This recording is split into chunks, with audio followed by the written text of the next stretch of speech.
Yeah, that's classic, yeah. Okay, so today's a big day because we're going to do statistical hypothesis testing. So this is something that's maybe a little bit more involved in the propagation of uncertainty or the standard deviation tests and things that we've done in the past. How many people have covered this before in terms of other classes? Have you done much with statistical hypothesis testing? Yeah, I saw, yeah. What class was it? I don't even recall. Okay, yeah, so not a lot of experience with this.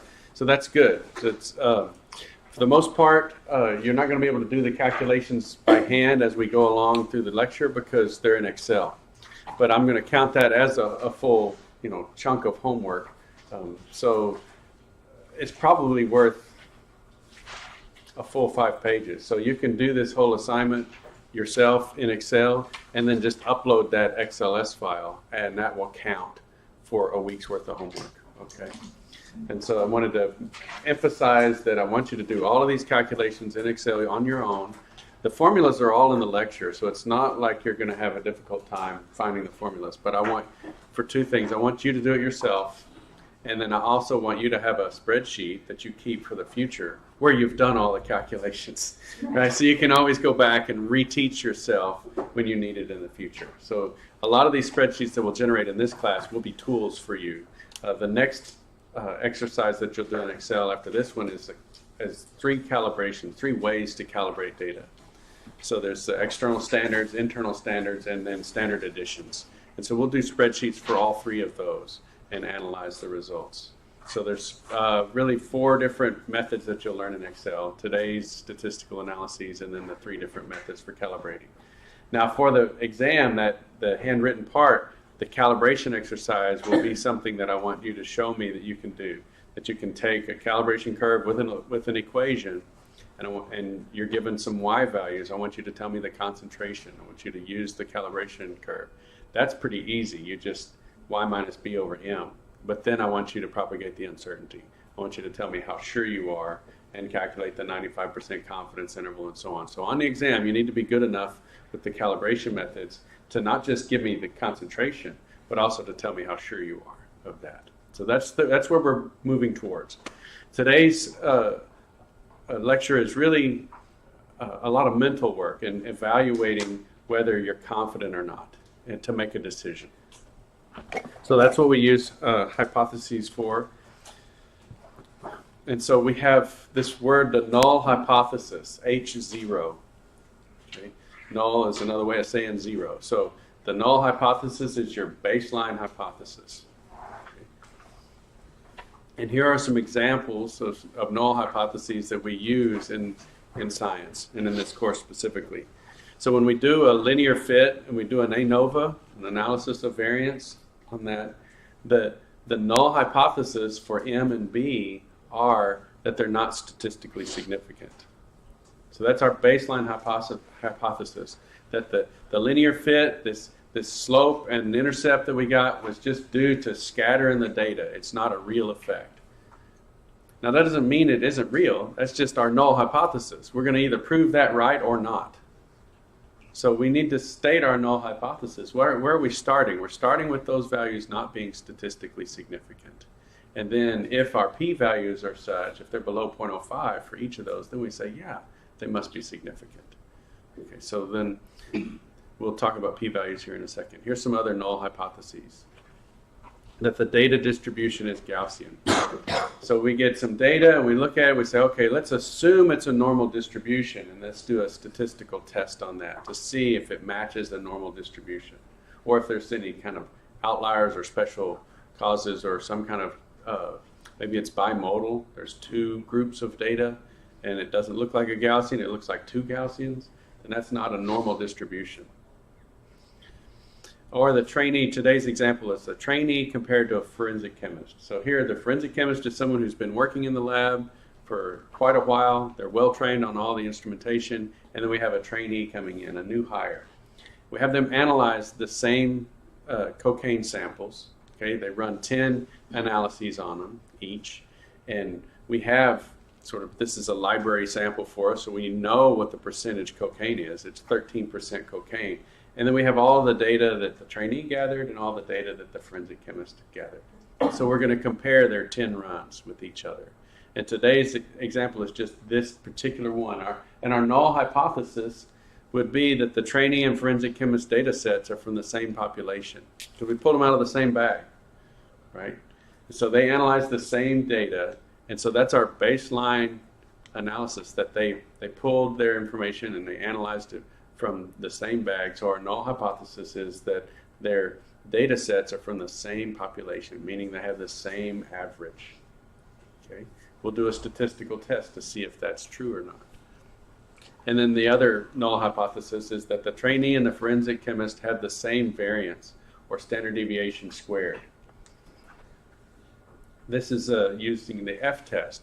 And so if they behave the same way on the instrumentation, they have the same skills, then their peaks ought to be the same width. Their uncertainty ought to match. And so we're seeing if they gave the same answer, like does this trainee or the forensic chemist have a bias in their results? And are they just as precise as each other? Like, does it matter when I'm going to give a case to the forensic chemist or to the trainee? Do I worry about them giving me different answers on the same data? And so in these decisions, this is the main point here. If the p-value, the probability that the null hypothesis is true, is less than 0.05, then we reject it. So that's our 95% confidence reject level. So if we say that there's, and so it's pretty forgiving. You know, we could have a p-value of 0.06 and we would accept the null hypothesis. And so we accept it all the way down to 0.06. When it gets to 0.05 or less, then we would say, no, there's less than a 5% chance that the null hypothesis is true, so we're going to reject it. Now, we could be mistaken. Up there on the left, we see that HO is true or HA is true. Another way to write that column is HO is true or HO is not true. Okay, HA is just alternative hypothesis. Since typically they're negatives of each other. So if HO is false, then that's the alternative hypothesis. We don't know which row we're on because we can't know the truth. We can only know what our data tells us. Okay, so we have to use some criteria for accepting or rejecting. So we can pick one of the right two columns based upon a criterion, and that 0.05 is our criterion. So if our p-value, the probability of HO being true, is 0.05 or greater, we're going to accept it. So that puts us in the left column, accept HO. If HO is actually true, then we're correct. But if HO is false, then we've made a type 2 error. Okay. Now, if we get a p-value for HO being true less than 0.05, we reject it, so that puts us in the right column. And if it's actually false in reality, then we've got it correct in the bottom right-hand corner. But if it's true and we rejected it wrongly, then we've made a type 1 error. And depending upon the null hypothesis, you know, this might be a situation where, let's say that the HO is that this is a controlled substance. Okay? And so that's, say, cocaine. Let's say this is a hypothesis that this is cocaine, and we run our test, and we see that the probability of it being cocaine is less than 0.05. And so we reject it. We say it's not cocaine. Our hypothesis was that it was cocaine, but we reject it and say it's not. So we're over here on the right. And so we've said it's negative. It's not cocaine. If that's correct, good. If it's not, we've made a false negative. Right? It really is cocaine, and we've said it's not. So that would be a false negative. If the null hypothesis is that it's cocaine and we accept it, and it is cocaine, we've corrected. It's correct. If it's really not cocaine, and we've accepted that it is, then that's a false positive. So it depends upon your null hypothesis whether type 1 error or type 2 is a false positive or a false negative. So you can't just say that a type 1 error is always a false positive or a type 2 error is always a false negative. You have to know what the null hypothesis is. And so the 0.05 is called alpha. So I'll be using that term alpha in the notes moving forward. And that's the statistical label for this level of discrimination. You could use a tighter alpha. You could go down to 0.01. I've seen 99% confidence. So 0.01 would be 99% confidence. So confidence is 1 minus alpha. So if it's 0.05 for alpha, then we're working at 95% confidence.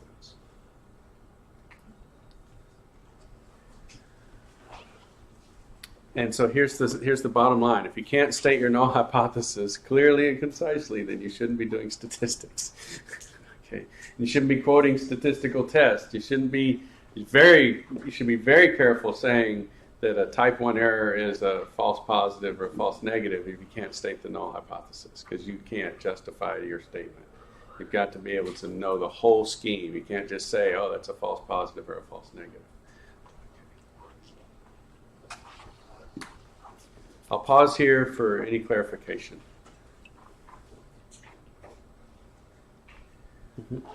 Just go over again what makes a false positive.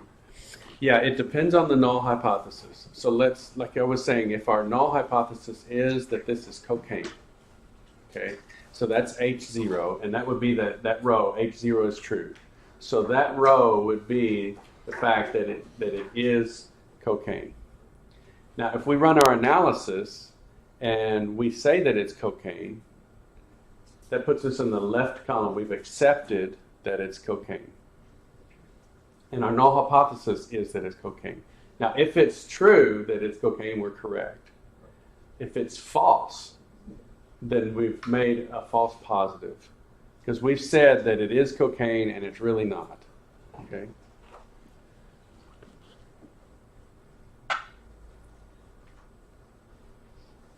And then if it really is cocaine and we reject it based on our data, if it really is cocaine and we reject it, that's a false negative.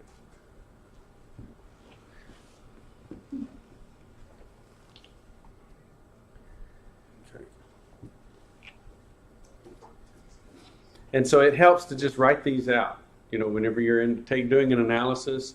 And even with the ANOVA tables, if you look at those p-values for M and for B, and you say, okay, what is the p-value again? If you just write out your null hypothesis, the null hypothesis in an ANOVA is that M and B are not statistically significant.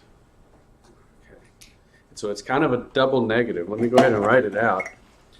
Let's go to 5.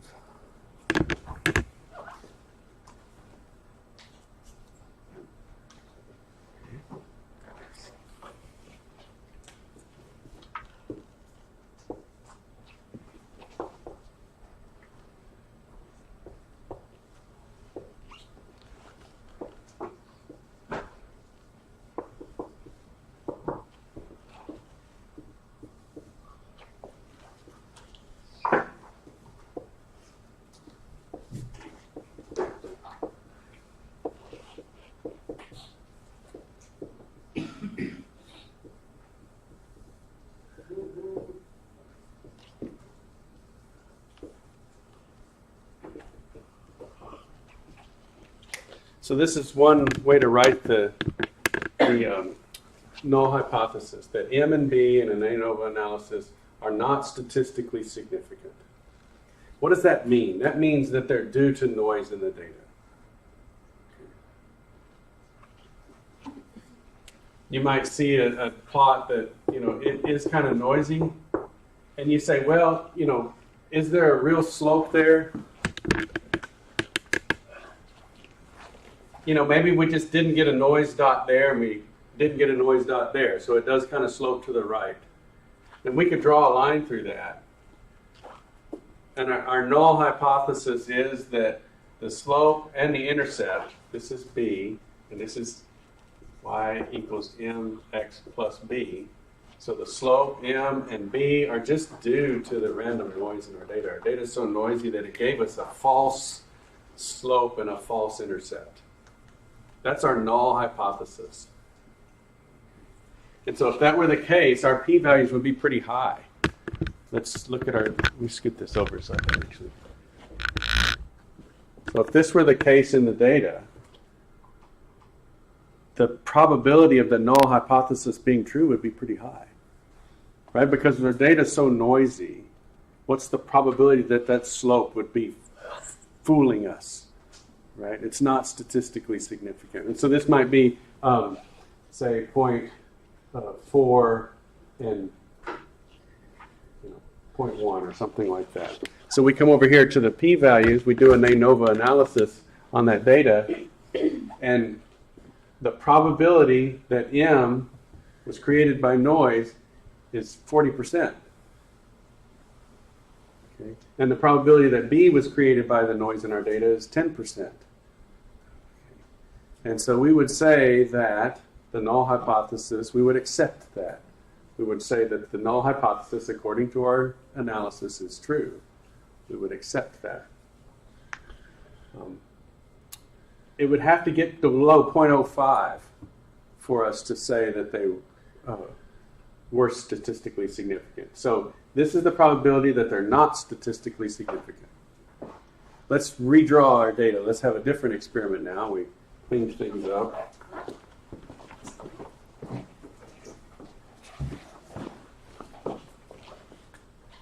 Let me do this in a different color.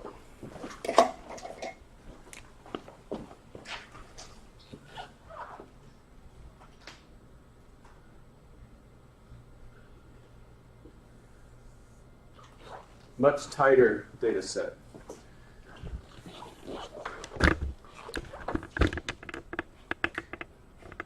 And so now we see that when we draw a line through our data, let me put one more dot down there. You know, the scatter around that line is pretty small. Okay?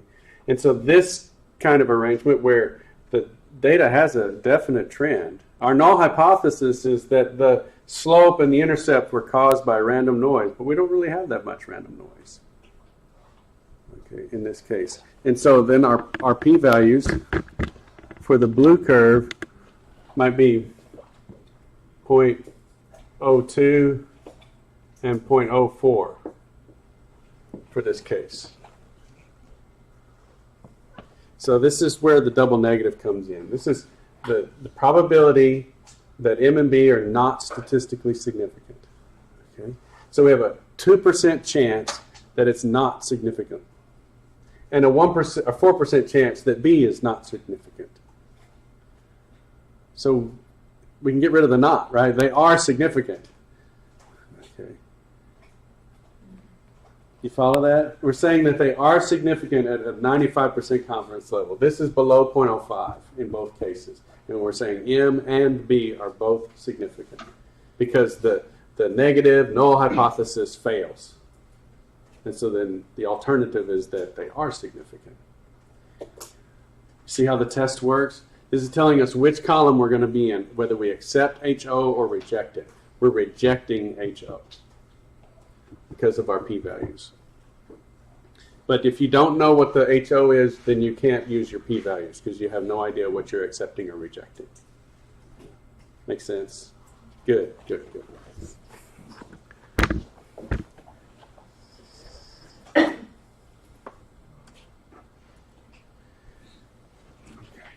And so that's why I'm saying if you can't state your null hypothesis, then you don't have no business using p-values or making those statistical claims. So this is based on a normal distribution. So there are some problems with that occasionally that pop up. And then we use those confidence intervals. So I just put this back on here with the z values and the t values for use in statistical testing. So I'm going to come to our example now. We're comparing personnel in the crime lab. We have a trainee and we have an experienced forensic chemist. And we've given them a sample of cocaine to test. It's been cut with other agents that are not cocaine, so it's only 13.2% cocaine, plus or minus 0.1%. So we know this library sample pretty well. And then they take 10 aliquots out of this sample and run the analysis. And so it's always good to just set the data up side by side and look at it to see if it's good or not. And so you can see the trainee's data is here, all 10 runs, and the forensic chemist's data is here, all 10 runs. tell me what you observe. The forensic chemist data is tight, isn't it? It's all 13, and that's only varying in the 10th place. Whereas the trainee, we've got some low values of 11.5. I think that's the lowest one. Do you see anything lower? And at 15, and that's nice that they're right next to each other. Yeah. So kind of all over the place. So right away, you could say, they probably have a different precision. Okay, what about the different means? Are they giving you a substantially different answer in terms of the percentage cocaine of this sample? It'd be difficult to do the average in your head, but you look up there, it does kind of bounce around 13. Got a lot of 13s, some 12s, and a 15. I don't see any 14s, so maybe that 15 is an outlier. So we'll do a test on that too. And so they might have the same mean, I don't know. We have to do some calculations with that. But definitely you can see that the standard deviation is going to be different. So these are the calculations I want you to do on the data. The data has been shrunk. It's up here now. And then these are all of the Excel calculations for the mean, standard deviation, and max values and min values for the range. And so let's go through these calculations one at a time. Let's calculate the mean in Excel. It's just average, and you do the data block C5 through C14, or if it's the forensic chemist, D5 through D14. And so the mean for our trainee is 12.9, and the mean for the forensic chemist is 13.3. Neither one of them gave exactly the right answer, the true value or the accepted value. And so we would need to look to see how their uncertainty, what their uncertainty is, to see if they captured the accepted value within their limits. So then but as soon as you calculate the mean, if you have an accepted value or a literature value, immediately you can calculate your percent error. Okay. And so this is the absolute error is this 12.9 minus the accepted value. Notice that it's the experimental value minus the accepted value. Why did we do it that way? Yeah, which one are you evaluating? You're evaluating your experiment. And you want it to be negative if your experiment is low, and you want it to be positive if your experiment is high. So that tells you the order of subtraction. Same kind of thing we're doing with the control chart. If you're doing daily differences, you want today minus yesterday. So if today's low, it's negative. If today's high, it's positive. So always think through when you're doing a difference to see what the sign is going to do. Yes? How did the standard error and standard deviation have one more significant figure? Standard error and standard deviation. Down. Yeah. Or no, up at the 0.33. Oh, yes. It only showed 13.2 and 12.9. Yeah, I could have rounded that. Yeah, it's just, I just wanted to show that, actually I kept this one because it's 0.07. I didn't want to round that one up, and so I just kept these to be the same place value. Okay. And so let's look at this standard or absolute error. That's just the mean minus the true value. So 12.9 minus 13.2. So the trainee is 0.33% low. So 0.33%. So these are both percent values. And the forensic chemist is 0.07% low. I mean high. So they're very close to the true value. Now if we take that absolute error and divide it by the true value, we can see what percentage we're off. And so that's where we get this 2.5. We take the difference and divide by the true value, and so we get it. So the trainee is low by 2.5%, and the forensic chemist is high by 0.5%. Okay. Any questions on those two things? This would be what we call bias. It looks like our trainee is biased low. Okay. By only 2.5%. They're pretty good, but still, they're low. They're coming in low. Now let's look at the uncertainties. The standard deviation, if we take the sample calculation where we're dividing by n minus 1, then that's the sample standard deviation. And we're coming in at 0.93, and the forensic chemist is at 0.2. And just to see if it's 0.93 and divide by the value that we get, so 12.9, so 0.93 divided by 12.9, that's the relative standard deviation. And then it's multiplied by 100% to give the coefficient of variation, so 7.2%. So the trainee's results are 12.9% cocaine, and the 7.2% of that number is uncertain. Tells you how much of their result is uncertainty. Okay, so that's pretty bad. And then only 1.5% of the 13.3% is uncertain for the forensic chemist. Then just to compare, I did the population standard deviation, just so that you can see that the population standard deviation is a little bit lower than the sample standard deviation. So I just wanted you to compare these two numbers here. The difference being that divide by n-1 for the sample standard deviation. Now the variance is the standard deviation squared. And so this one squared, C19. You see all of the formulas are over here. And so sigma or S squared is the variance.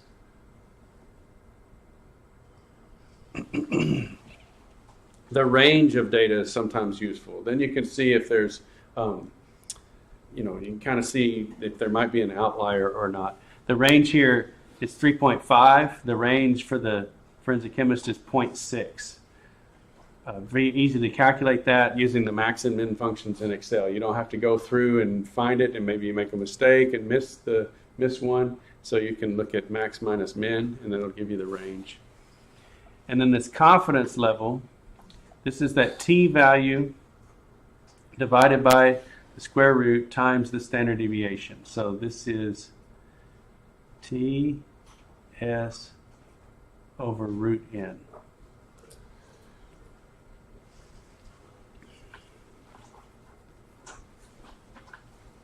Notice the arguments for this t inverse value. You put in alpha here, the 0.05. So if you were going to do this for 99% confidence, you put in 0.01. Okay, so this is alpha.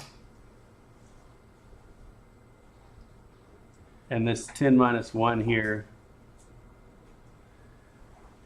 is n minus 1, because we had 10 samples that they ran.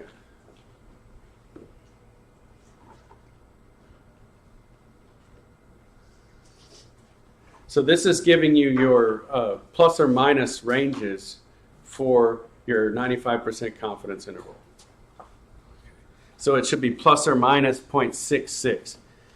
And so that's what we would report then. The trainee would be 12.9 plus or minus 0.7%. And the forensic chemist would be 13.3 plus or minus 0.1%. And so you can also show the ranges. You can take 12.9 minus the 0.66 and get the 12.2, and you can take the 12.9 plus the 0.66 and get 13.5. So that's the full range, and you would want your true value to be within that range. And it is, okay, because it's such a wide range. Okay, and then the same with the forensic chemist.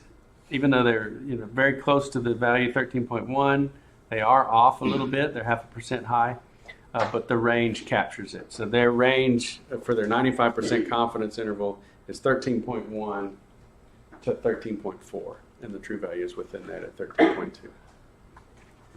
So these are all the very basic statistics that we've covered and that you've probably seen before in the different like quant and so on, and in PChem.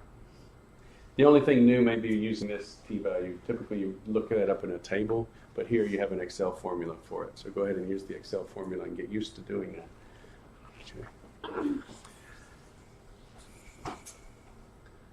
Let's add in some other statistical tests, though. This is probably the new material for you.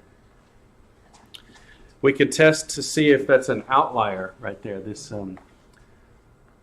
let's see, C13, this number 15 here. So we're going to test to see if this 15 is due to random noise in the data. Is the noise noisy enough that 15 would be expected? Or is it way beyond what we would expect? Meaning there was probably a glitch, maybe some pipetting error or something that we didn't catch that caused this to be a statistical outlier. In which case you could throw it out and just do the analysis with 9 data points. So we're saying that that is throwing off the standard deviation for the trainee. So there's 2 ways to do that testing for outliers. There's the Grubbs test and the Dixon Q test. So let's go ahead and look at those individually. So the let me skip past some of these slides and get to here. This is the Dixon Q test. Let me emphasize that this is only when you don't know anything about that data point. Like if you know that you spilled a little sample or that the pipette tip came off and you pushed it back on with your hand and went ahead and distributed the liquid, which would be dumb. But if you know that you did that on one of the samples, then throw that sample out. It's not valid. There's something that broke the integrity of that analysis. And so if you know that something broke the integrity of an analysis, you throw that data point out. If it's a whole analysis, because your calibration solutions were wrong or something, you throw the whole thing out and you start over. Okay. So this isn't to make up for known mistakes. This is to pick out that one data point that's off because of an unknown mistake. It's not also done to clean up the statistics. It's just done because there's obviously something that's really off about this one measurement that is not due to random noise. So you want to clean those up if you can. So this is the Dixon's Q test. It's used if there's no known reasons for that data point to be an outlier. And so the null hypothesis is that the data point is not an outlier. And so if Q experimental, Q is calculated with these formulas up here. If Q experimental is greater than these critical values of Q, okay, then HO fails. If HO fails, then it is an outlier, if you look at the statement. Okay. And so we come up here, we put in the question data point, so that would be the 15, and then we find the nearest neighbor. And then we divide by the range. So we're taking the gap and dividing by the range. Think about what the gap is. The outlier is off by itself somewhere, right? And its nearest neighbor, that's the gap. And then you're comparing that to the range. So let me just draw 2 quick scenarios.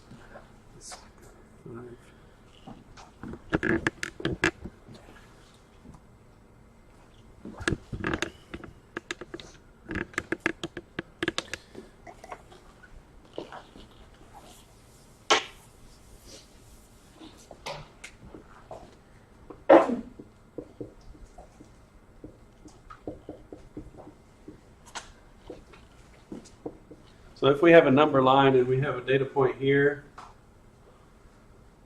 and here, this would be the gap. But if the range, if there's lots of data, and you see that the gap in the range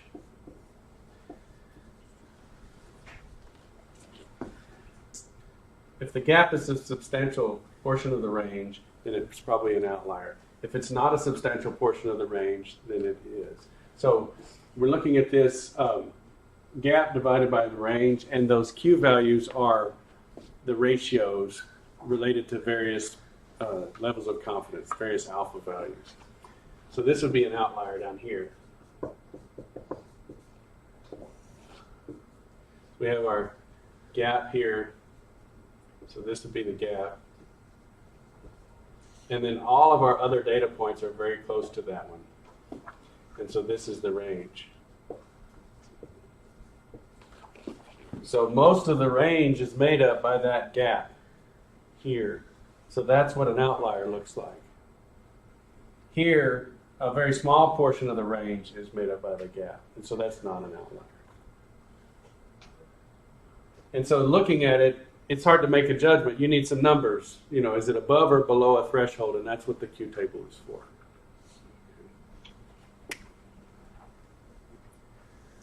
I mean, there is a substantial gap here, but the data is spread out enough that your distribution probably captures that data point. Whereas here, your distribution is probably right there, and this is an outlier.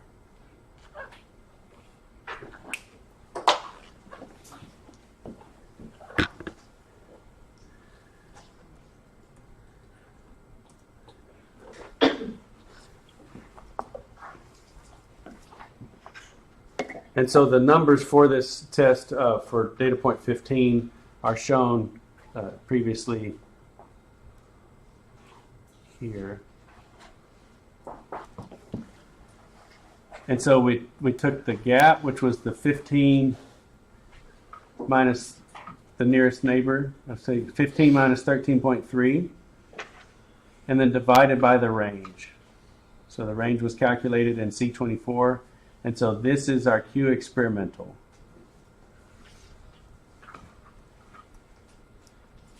And then this here, this Q value, n equals 10 at 95% confidence, was Q critical.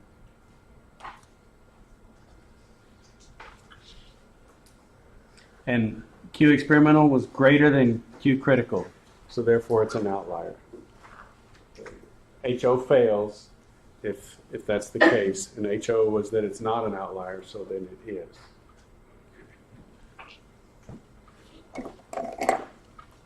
So let me just show you that again. Yes, and so this was the Q critical. It was 10 data points, and it was at 95% confidence, or alpha of 0.05. Okay, and so that's where we got the critical value. We calculated Q experimental and compared them. Q experimental was greater than Q critical, so then HO failed, and it is an outlier. Okay, let's look at the Dixon's Q test, or Dixon's, not Dixon's, the Grubbs test, which is the Z transformation. This one is actually more supported in terms of international standards organizations. So you'll hear about Z transformation or Grubbs tests for outliers.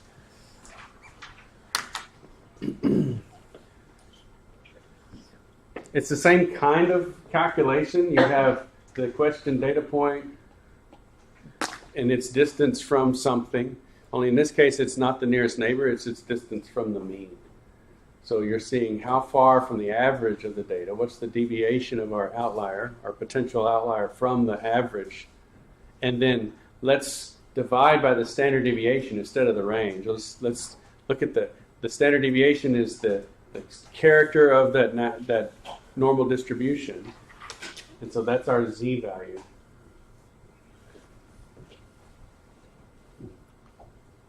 And so the null hypothesis is that this X value is not an outlier. And if your Z questioned is greater than your Z critical, then reject the null hypothesis. This is nice because it uses the Z values that we've used for making our confidence intervals. And so this is 1.96 at 95% confidence. And so that's the same 1.96 that we use for our plus or minus sigmas. And so let's go back to our data and look at what the Z value is for this data point.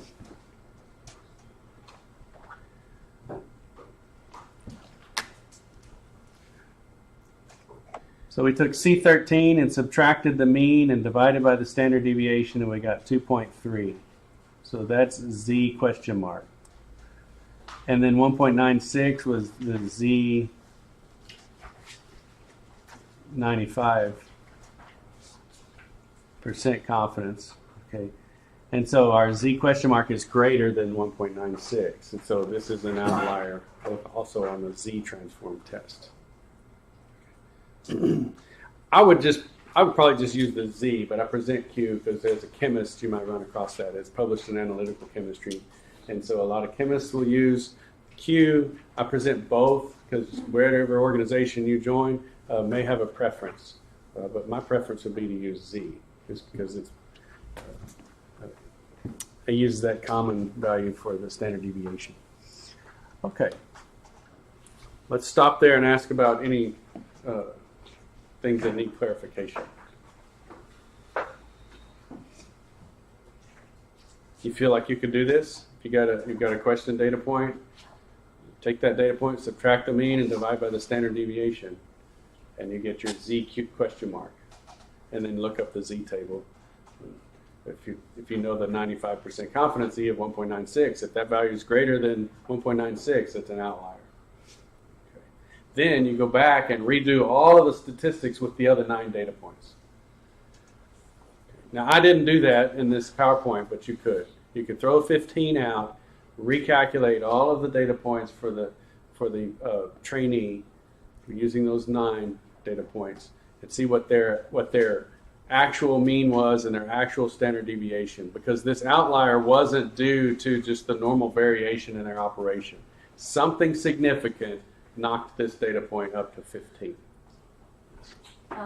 So wouldn't it be possible to just do the mean and standard deviation, run an outlier calculation, and then continue on to do the rest of the statistics?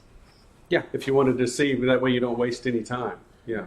Yeah, so if you see any potential outliers, then you go ahead and see if they should be rejected and then continue on. Yeah. So that would be a more efficient way to do it. Yeah. Okay, let's look at 2 more questions. Do these 2 analysts have substantially the same result? One's 12.9, one's 13.3. They're different significant statistically? And so that's what the t-test is do they have different means? In other words, do I really get a different answer depending upon who I give the samples to? And so we're seeing is 12.9 statistically different, significantly different than the 13.3. Okay? So in order to do that, you take the 2 average values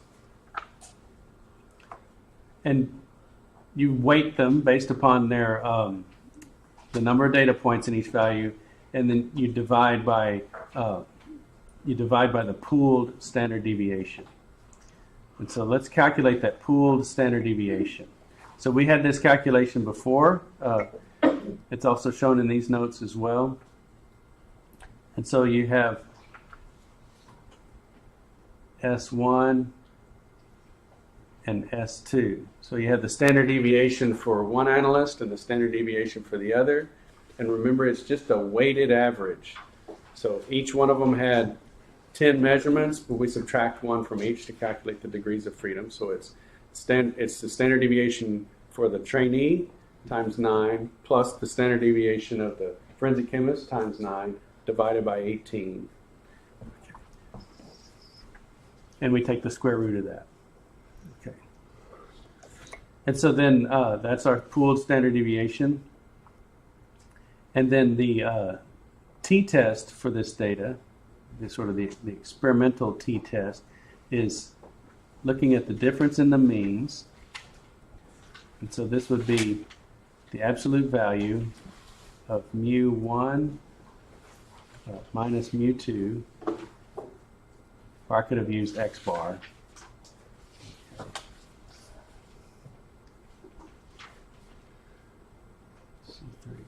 Divided by the pooled standard deviation.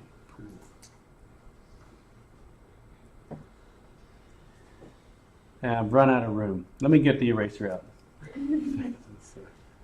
Let's see, it won't let me. No.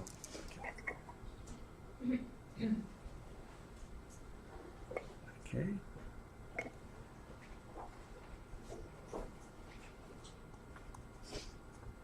That's nice, no marks. And let me get my chair so I don't break my neck.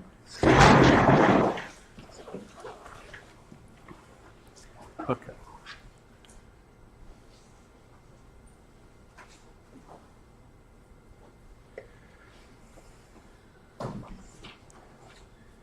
So it's the absolute value of mu1 minus mu2. And so the absolute value is means that it's not important which order, okay, divided by the pooled standard deviation. And then it's times this square root of n1, n2 over n1 plus n2. And that's just a factor that takes into account in case the data points have, all the data points, if there's different numbers of data points for each. Okay. And so that's going to be your t-test. So I'll say t, let's see, t experimental. This one is S pooled. And then you compare that to the t-table value at 95% confidence. Now this one has an interesting alpha value in here. This is 0.025 instead of 0.5. What's going on with that?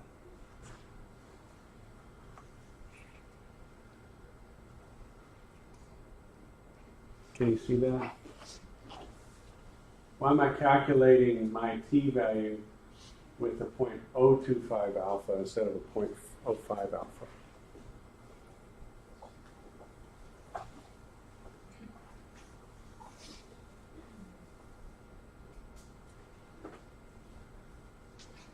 Yes? Is it because together, like, if you're doing that, it'll be 0.5 cost? Yeah, so you're thinking right. If I'm capturing the area under a Gaussian curve, this is a single-tailed test. I'm picking one side or the other because my means can be different, but they're going to be different either high or low. One's going to be higher or lower. And so that little area that I want to use for my cutoff is actually 2.5% area. And so that's why I'm using an alpha over 2 here. So I've been working everything with alpha at 0.05, and so this is, in this case, we use alpha over 2 for this t value.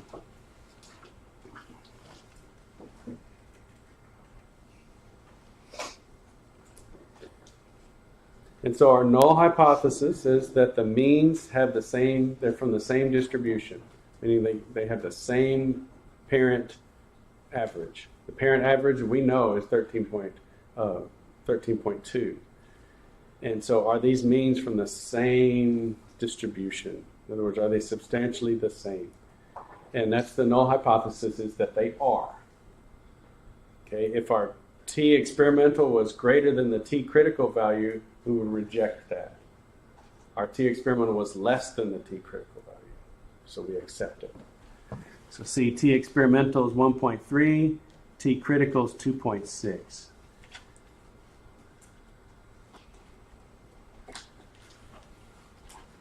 So since our experimental t value was less than the t value test from the table, the critical t value, then we accept the null hypothesis, that they are giving us substantially the same answer. So we can't say that there's a difference between 12.9 and 13.3.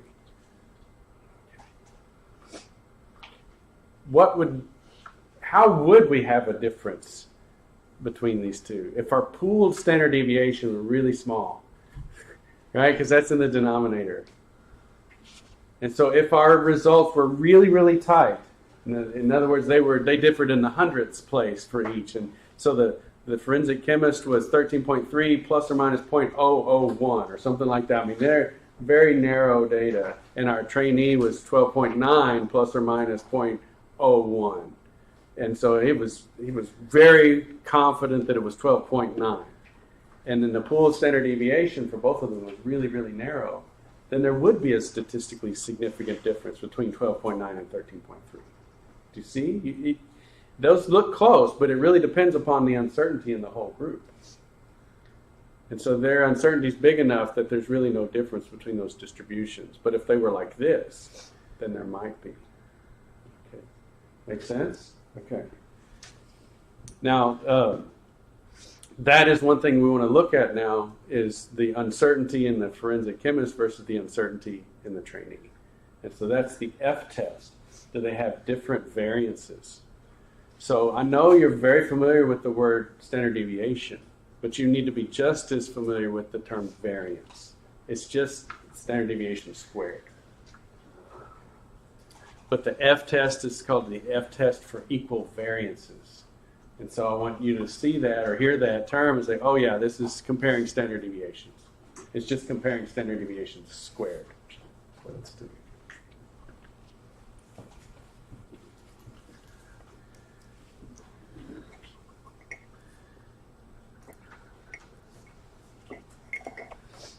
And so here the variances can be vary on the high level or the low level. So we have two critical values. The null hypothesis is that they have the same variance. Okay. And so then C23 and D23, let's go up and find out what those values are.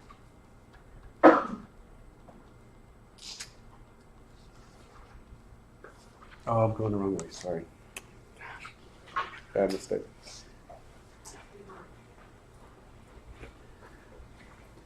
So these are the variances. So we're dividing the variance of one by the other. So we take the ratio of the variances.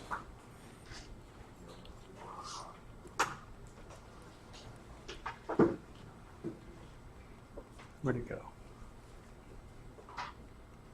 Here we go. So we've got the ratio of the variances. So S1 squared divided by S2 squared.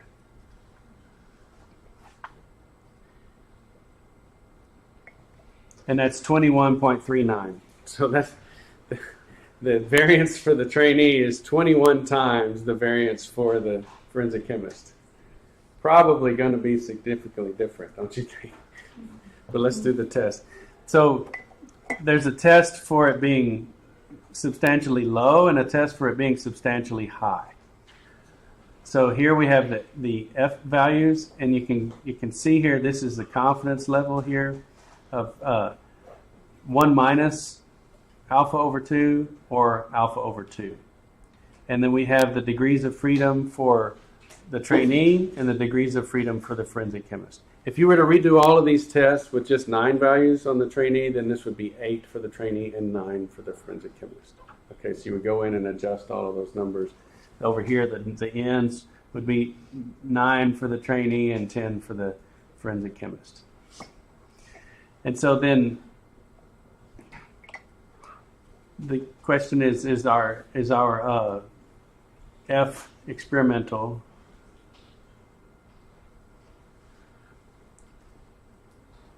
greater than the F critical? And so yes, it is. It can be greater than the upper F critical value and less than the lower critical value. And so our F value, our experimental F value, is greater than the upper critical value, and so it's saying that our variance for our trainee is substantially higher than the forensic chemist. And so the variances are not the same, so we reject the null hypothesis on that one. So this tells us not just that our analysts are behaving differently, it tells us what they need to work on. So the trainee needs to work on repeatability because the uncertainty in the trainee's results are bad compared to the forensic chemist. But the answer they get is pretty good. So their technique is good enough to get the right answer, but sometimes it's low, sometimes it's high. So they need to work on their precision, but their accuracy is okay, at least at this point. Now later, if they clean up their precision and they see a bias that's low, then they need to work on that. So they may clean up their precision and then need to work on getting it accurate. So these are all of the statistical tests we're going to cover today. We can review the different ones. So the trainee and forensic chemist data sets are from the same population. This was accepted with the t-test. If that's incorrect in a type 2 error has occurred because we accepted the null hypothesis. And so we're stuck in that column. If we're wrong, we committed a type 2 error. The trainee and forensic chemist data sets have the same variance. This was rejected using the F-test. So we're over on the right-hand column. If we're incorrect, then a type 1 error has occurred. And then this is just some of the information that we use to make these different claims. Now for Minitab, this is a statistical package that you should explore. This is optional, okay, but I think it's really valuable.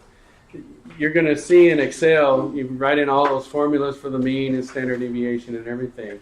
For Minitab, you just have your data in there, the 10 values for the trainee and the 10 values for the forensic chemist, and then you tell it what column the trainee is in and say, do the graphical summary for the trainee, and this is what you get. So it's like click, click, click on the menu, and you get all of this data, all of this analysis of your data. So let's look at some of the numbers that are here. We have the mean here, the standard deviation, the variance, and we're going to talk next time about what these two numbers are, skewness and kurtosis. Tells us the number of data points. Talks about quartiles. So the quartiles, it takes the data and divides it into 4 pieces. That's, 4 pieces. And so you have the minimum, the first quartile, so it's 12.35. So it's saying 1/4 of the data is below here. So that's Q1. This is the mean. So this is Q2. The third quartile is right here, so that's Q3. And then the fourth quartile is up at the top. Okay, and the maximum. So it's just taking the data distribution and dividing it into 4 equal areas and giving you those quartile values. That's one of your vocabulary words, is what is a quartile. So it's just taking that distribution and dividing it into 4 pieces. This is also an outlier test. So Minitab did the outlier test for us and said at 95% confidence, data point 15 is an outlier. And it's nice, it shows a histogram. So this column graph or column chart is a histogram. So these are called bins. And you can kind of see that this is 1/3 of this tall one. And so that's going to be like 1, 1, 3, 3, 1, and 1. So 6, 7, 8, 9, 10. So that's all 10 data points right there. And so in that little range, there's 3 data points in the tall pieces, and in the range of the others, it's just 1 data point. Okay. Then you see the confidence interval for the mean. So here's the mean and the 95% confidence interval calculated for you. And so our true value was 13.2. So 0, 1. So it's probably right about there. So that would be our true value. And so that's fantastic. It's captured by our confidence interval. Going on, same kind of analysis, but with the forensic chemist. So we see all of the same values, our mean, standard deviation, confidence intervals, and so on. The data comes in at the true value of 13.2.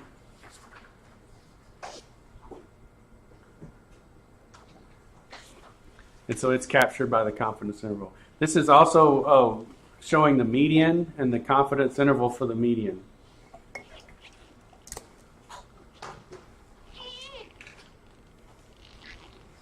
Here's some other ways to do the analyses that we've shown in Excel. This is the 2-sample t-test.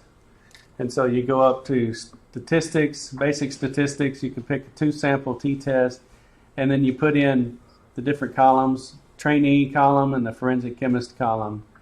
And you can click the graphs and show an individual value plot and box plots of the data and hit OK. And so these are the plots that you get. This is called a box plot, or some people call it a box and whiskers plot. You have the box and you have the whiskers that come out of the top and the bottom. And so then this whisker is the minimum value. Then you have the quartiles. This is the cutoff point for the first quartile. You have the median.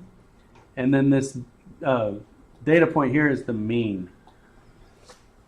The 75th quartile. And then it should go to the maximum unless that maximum is an outlier. And so this is telling us that that data point of 15 is an outlier, and that this would actually be the maximum that would be from the same population as the rest of this data. And so now you can really look in just one particular plot and talk about the two analysts together. And you can see that they get roughly the same answer. 13.2 was our true value.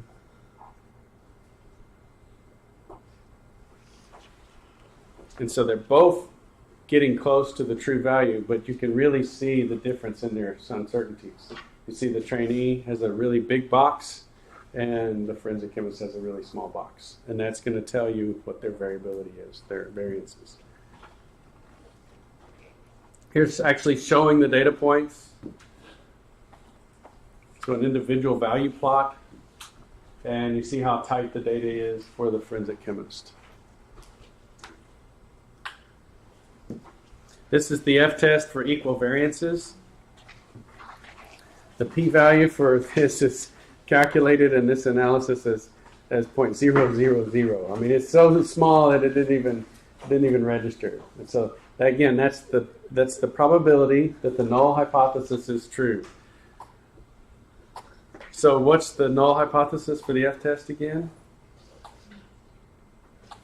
Yeah, go back to your notes, see if you can find it.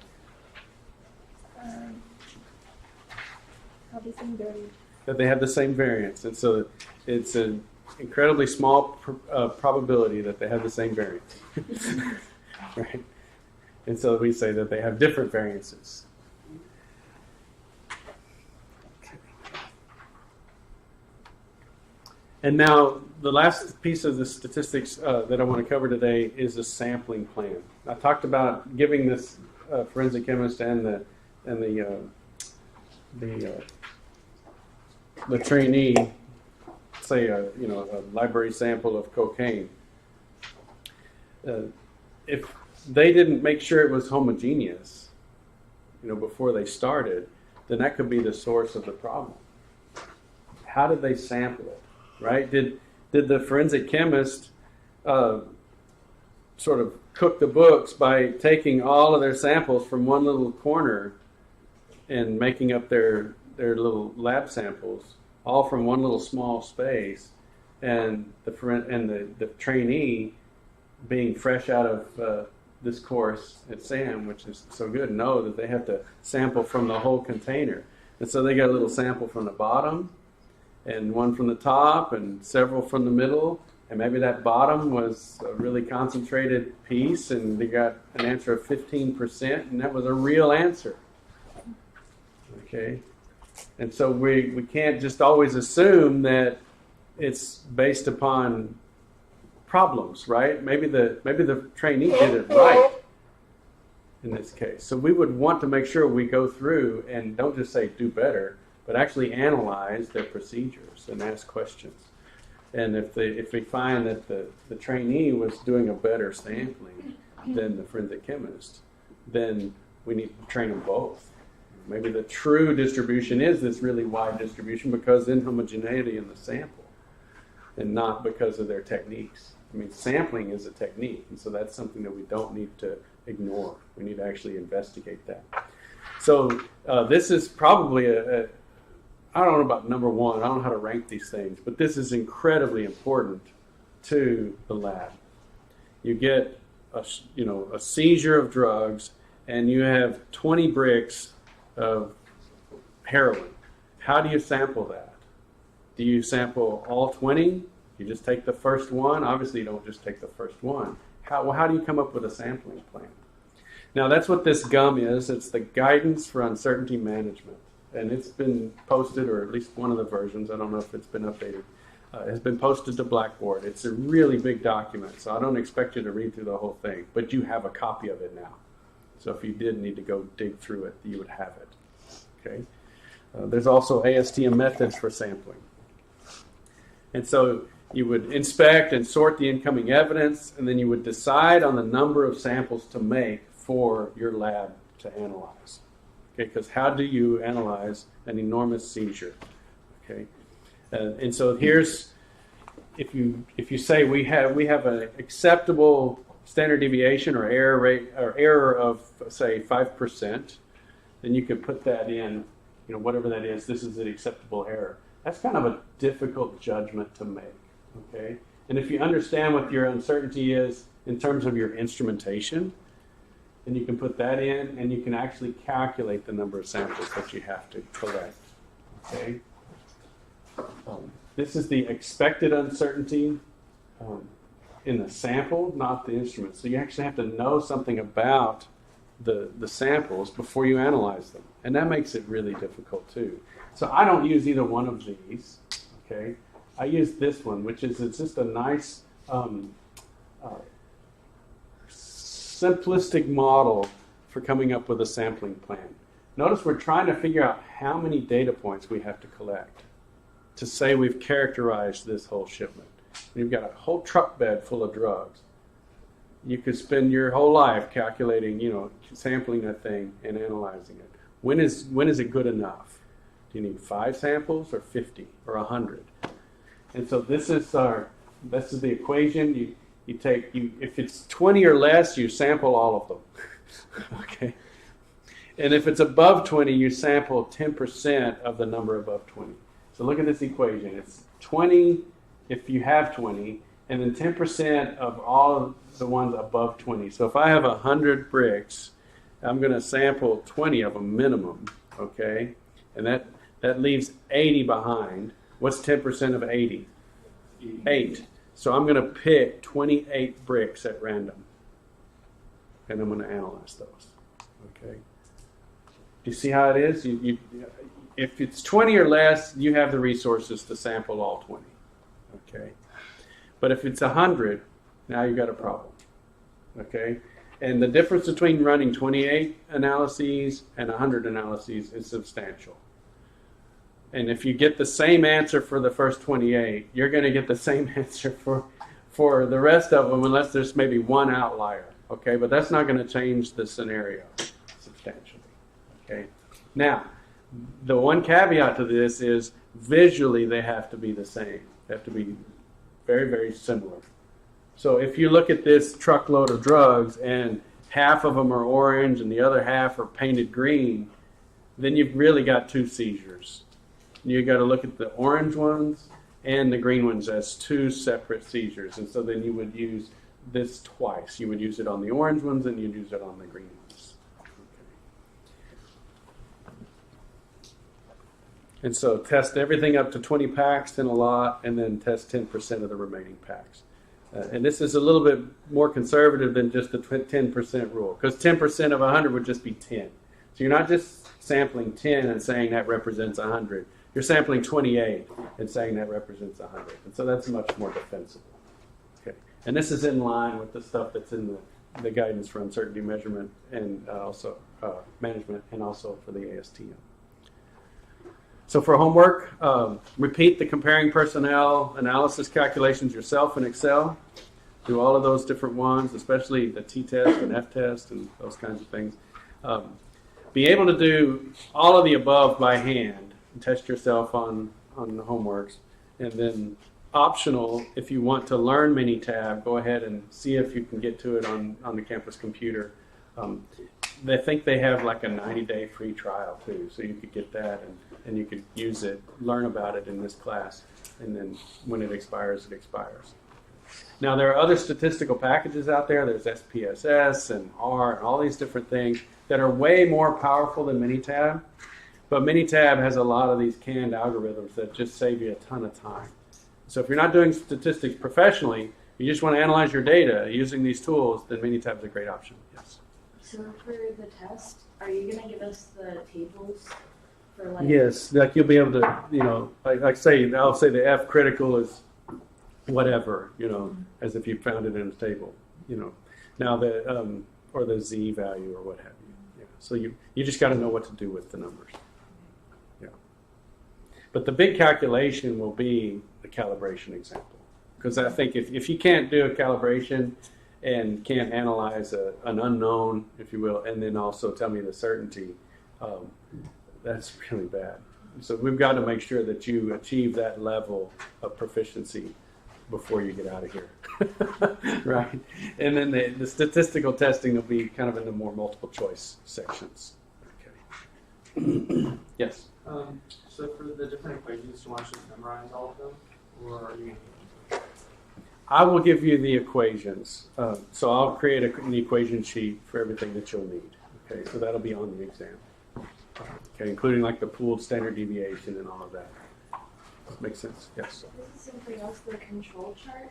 Yes? So you put the checklist up. And so for those of us who have daily difference, that third column where it says data, do you want the actual original number and then the daily difference? Yeah, I think it'd be nice. Since it's an Excel spreadsheet, just go ahead and type in your data and then go ahead and do a difference column. Yeah. Yeah. And then I wanted to make sure that you knew, I think I'm done grading everybody's CC01. And I did some of the last few last night. But I made the comments on the document using the grading thing in Blackboard, but I don't know what it looks like on your end.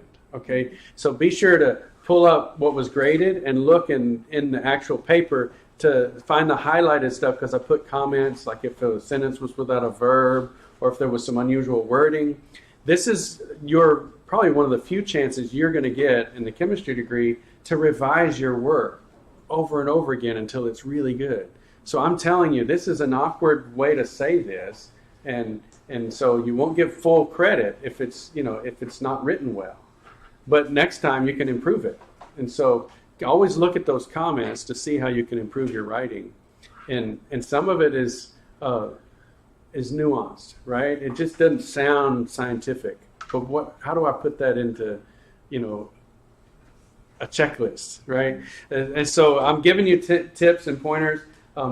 For those that have some trouble with sentence construction, I went ahead and told you to go to the Writing Center. That's not meant to be punishment. That's meant to make your writing good. And you want to have good writing. You want to have good report writing skills. Now, don't let them turn it into a novel, like a humanities writing assignment. Tell them this is a scientific paper. It has to be passive. It has to be third person. You can show them the checklist. But just to have them help you with not joining 4 ideas into one sentence. New idea, new sentence. Okay. All right. So I think that'll be good. So there's not a lot of time for this revising tonight, but you'll be able to do it on the small stuff. For the major things, the Writing Center, you're probably not going to be able to get into the Writing Center this afternoon. You have to make appointments. Okay. At most, it'll cost you like 2 points or whatever if there's still problems on tonight's paper. So I wouldn't be too worried about it, but go to the Writing Center before the next time for sure, if I asked you to.